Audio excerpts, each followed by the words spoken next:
let's find this limit if it exists. We will use positive or negative infinity as appropriate when the limit doesn't exist, and of course, as always, we'll show some work. Now let's first try to do some simplifying, canceling a common factor between top and bottom, because we want to avoid the indeterminate form. So this will be the limit as x approaches infinity. Factor out the biggest power of x up top. If you take out that x, you're left with 4 plus 3 divided by x. Down low, if we took out the highest power of x, we'd be left with 5 plus 2 divided by x to the 4th. This is one approach. There are others. Now that we see it this way, well, we could cancel a common factor of x between the top and the bottom. I would ask, where have you got more x's at the bottom? How many more? Well, that would be 3 more. Okay.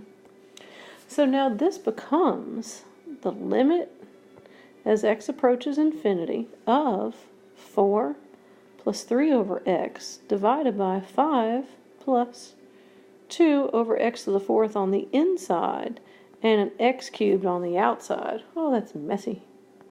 Okay, let me write that again. If you're surviving my scratch, that's really quite something, because even I'm getting lost in my scratch. Now, okay, well, I've done as much simplifying as I can. If I go ahead and plug in infinity, what I've got up top is a 0. This down low, that is also a 0, because I'm dividing 2 by something infinitely large. So the top is just going to be 4 plus 0. Well, that's 4. And down low, I've got something so big, whatever, times anything, as long as it's not 0. What's happening here is I have something tiny divided by something infinitely large. And my limit then is going to be 0. Okay.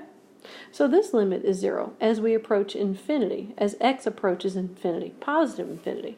Even if we were to look and say, well, what if we were approaching negative infinity? If I were to say, as x approaches negative infinity, still I have something really tiny divided by something so big that it does approach 0 again.